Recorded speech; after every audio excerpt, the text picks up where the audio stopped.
Hey, y'all, Sway. All right, so today I want to talk about the most powerful spiritual practice. All you need, forgiveness. It can also be termed mental transmutation. And there are certain levels to this. In reality, there's not. The only reason there seems to be levels of this application has to do with the still involvement of the ego in trying to limit or do this in a way that it deems fit, right? So, what is forgiveness? Forgiveness is simply the looking on the perceptual presentation in a space of loving awareness, of seeing through whatever is deemed out of place, unwanted, unworthy, and holding that in the truth of what it is in essence, the perfection of the all, of the Christ, of in union with the source, as not apart from yourself. Now, and mental transmutation is essentially the same thing, except it's often framed as like a doing of having that spectrum converted into love, basically, and whatever the emotional, energetic presentation is, having it switched into love. And that seems to be more of a doing, but that's really the instantaneous process of transmutation. So that's what's going on. And why I started out saying there's levels to this is because certainly what happens, this is something that's done from your space of source connection. So in a sense, it's not the individuated self that's even doing anything. It's the allowing of what you are in truth and source to be witness instead, to have the Holy Spirit, to have source connection, witness and interpret for you, because the egoic presentation is what's wrong, what's out of place, what's not correct to begin with. So it's correcting that perception. That's why it's not really a doing in that sense. But when one's established in that, then that seems to be what happens anyway through the perceptual field, through your being. That just is the space that's held, and that's what goes on in that frame of being. I was talking to a friend not long ago. He said, do you find that forgiveness becomes an automatic thing, or has become an automatic thing? And yes, at a point, that is absolutely true. Now, does that mean there's not still subtle resistances and things that try to hide and whatnot? Yeah, that can still be the case. And that's why I say that there are levels to this, because one of the big things I've seen even with people that have been practicing this for years is the ego in its subtlety and craftiness will develop a place of premature purification, right? Where it doesn't want to take on anything new. It doesn't want to dig and look at, and it thinks that it needs to protect this level. So it becomes like a new subtle defense layer of where, oh no, I need to keep this away. I don't need any new stuff to forgive. I don't want to look at this. This is because something will be wrong. I'll be like out of my source space or my loving connection with God if this is coming in, So it's like, it's this weird place of still trying to keep away. And it's not the fullness of it, because the obviousness of that is that you're still afraid of something. You're still defending against something. There's something perceptually that you've decided is undesirable in the experience, and forgiveness and love cannot handle.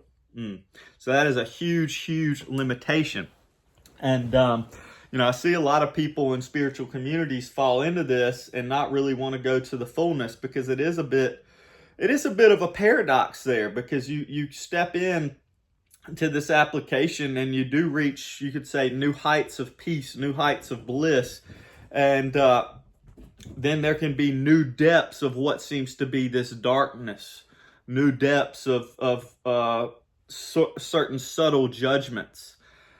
And this is why just holding that space and allowing that willingness, to keep that willingness to allow whatever seems to be presented in form to be forgiven, to be healed, to be mentally transmuted in that way in your field of awareness. And all this requires, and again, I mean, this can be very much resisted at the beginning, and even as it seems to go on and develop, because we can get accustomed to certain states, certain linear tracking of where we deem we want to be, having arrived, whatever.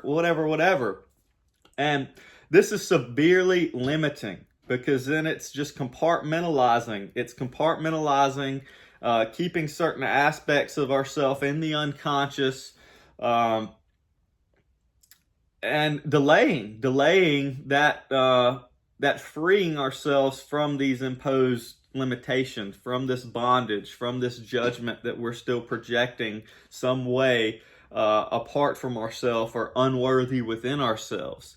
So,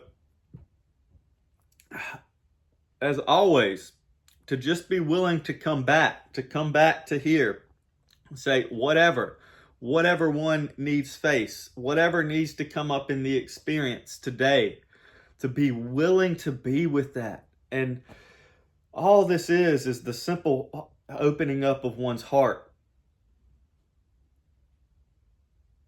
Being willing to look upon stuff with compassion, with grace, to see the judgment that may be there still in ourselves, to give love to that, because the forgiveness is not limited to out there. It's also here. It's the same. There's no difference between there or here.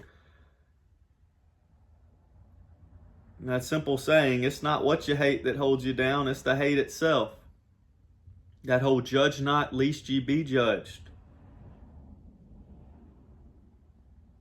You're keeping yourself from the kingdom. You're keeping yourself from the fullness. You're limiting yourself. You're saying, my light's not bright enough to look upon this. And again, this is important too, because you don't need to go looking. There's a good analogy I came across a while back. Was you don't go slaying dragons that aren't in your path, right?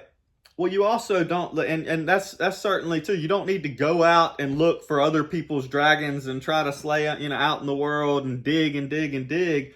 But all you need to do is look and see. You'll see where the dragon's still trying to hide in the cave of your kingdom. Where you've given it a little carved out cavern to say, it's okay, you just stay there, little buddy. Nobody will, keep your treasure. Nobody will bother you. I'll leave you alone. I'll forget you're there. That's all that needs to be looked at. However that seems to come up, whatever the subtlety of it, whatever the magnitude, or, however minuscule it is, it doesn't matter. Is there something that seems to be apart from that love? Is there something that seems to be apart from that wholeness? Is there some subtle thing that's still warranting the need to be afraid of? What is that? Can you not look on that? Yes, you can. The only question is, are you willing? Not as you, but with you as the source of all. Can you bring that in? Are you willing to bring that to the Spirit?